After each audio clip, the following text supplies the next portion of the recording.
আজি চাওক আমাৰ এই জিলাখনৰ একমাত্ৰ মুখ্য ৰাস্তা এইচ.এম. ৰোড। এই ৰাস্তাটো 22 কিলোমিটাৰ। 22 কিলোমিটাৰৰ ভিতৰত কেতিয়াও 1 কিলোমিটাৰ ভাল ৰাস্তা হৈ নাথাকে। অথচ আজি এজিপি চৰকাৰ গুজৰি গৈছে, কংগ্ৰেছ গুজৰি গৈছে, প্ৰতিটো চৰকাৰে এই ৰাস্তাত চেংচন কৰিছে। আজিৰ দিনত আমাৰ চৰকাৰেও চেংচন কৰিছে।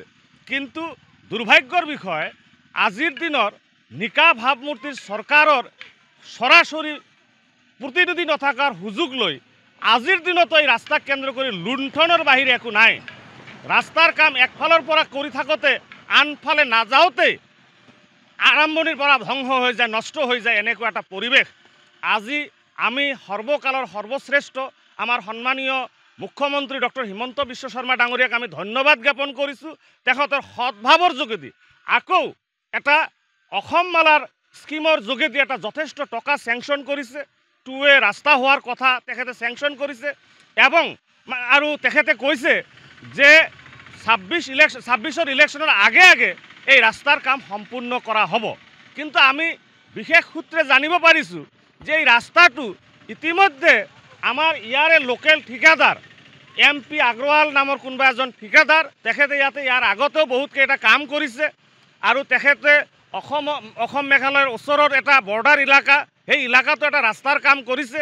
কিন্তু এই কামবিলাক কোনো এটাও ভালকৈ তেওঁ কৰিব পৰা নাই। তেখেতৰ এগেইনষ্টত যথেষ্ট কৰাপশ্যন জড়িত হৈ আছে। আমাৰ ইয়াতে তেখেতৰ এটা বিশেষ নেটৱৰ্ক আছে, যি নেটৱৰ্কৰ যোগেদি তেখেতে কৰাপশ্যন কৰাত সহজ হয় আৰু ভালকৈ কাম নকৰাকৈ তেওঁ কামটো উঠাই লোৱাৰ সুযোগ পায়। গতিকে আমি ক'ব বিচাৰিছোঁ যে এনেকুৱা ধৰণৰ বিতৰ্কিত ঠিকাদাৰক কামটো নিদিয়াকৈ ৰাইজৰ দাবী, আমাৰো দাবী, সন্মানীয় মুখ্যমন্ত্ৰী ডাঙৰীয়াক আমি এপিল কৰিছোঁ, বিভাগীয় কৰ্তৃপক্ষক এপিল কৰিছোঁ, এইজন ঠিকাদাৰৰ বাহিৰে তৃতীয় পক্ষ কোনোবা এজন ঠিকাদাৰ, দ্বিতীয় পক্ষ কোনোবা এজন ঠিকাদাৰ, ভাল এটা ঠিকাদাৰক কামটো ন্যস্ত কৰিলে অৱশ্যই আমাৰ এই কামখিনি ভাল হ'ব, আমি আশা কৰিছোঁ। যিকোনো খবৰৰ বাবে যোগাযোগ কৰক 7099017330 লগতে 7099017110 নম্বৰত।